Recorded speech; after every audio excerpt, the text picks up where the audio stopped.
Hello, welcome back to the fifth quarter. We're here today to talk about the ugliness that was the ugliness by the lake. Steelers 20-14 lost to the Cleveland Browns on Sunday. A lot of mistakes by the lake. Eight of them. Yeah. 8 of them. 8 turnovers.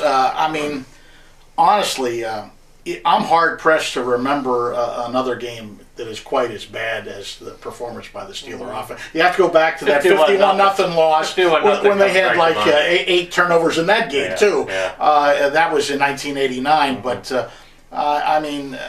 but the thing that is so frustrating about it, as bad as they were with the 8 they still had a chance to win the game. So what does that tell you about the Cleveland Browns? It tells you more than you need to know. Right. It was a Murphy's Law game for sure. Everything that could go wrong for the Steelers did.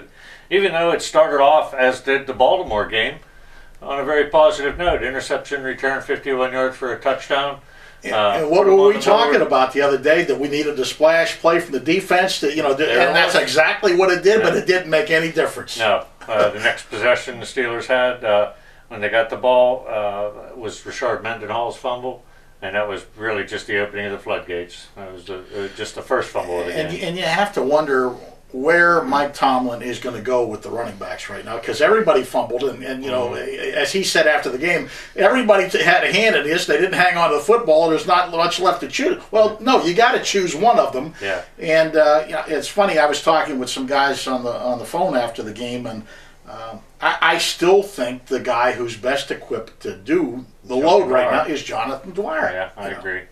His fumble, not to excuse it, but at least his was on a hard hit. The other ones looked like there was a bit of a scrum, and they were on their way down and had the ball poked out or stripped out. Well, Rainey's was he got clobbered. Yeah. And that's the size. You can use him in certain situations, but I thought it was Foley. I thought it was Foley down on the goal line, and you don't realize how bad Mike Tomlin and Todd Haley would have looked using him in their goal line offense, and he got stuffed. He was lucky that he was able to bounce it outside and score, because he had no chance going between the tackles. Up the middle.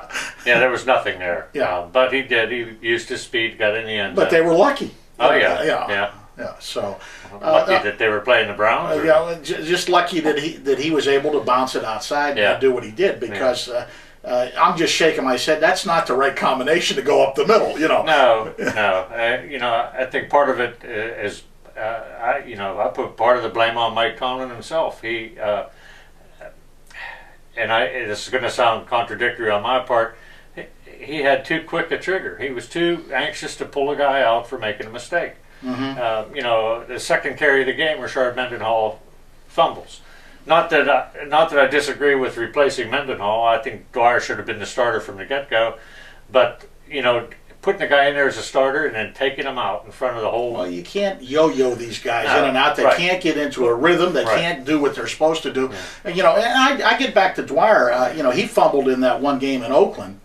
He didn't see the field for 3 games after that. I understand the rule, but you gotta this stuff about distributing the carries and doing all this stuff. No, pick a guy and stick with him. Yeah. Speaking of picking a guy and sticking with him, I may be in a minority on this too, but I think having the right quarterback in there, meaning Ben Roethlisberger, and he was not healthy last week. But I think getting him back will cure a lot of these ills. Not that he's going to help the running backs hold on to the ball, except that he will take a little bit of the teeth out of the defense, I believe, by being able to throw the ball down the field effectively. Well, you just opened the can of worms. My question to you is what somebody asked me earlier today. Okay. If he is not 100%, say he's 80% or 75%, do you risk playing him against the Browns?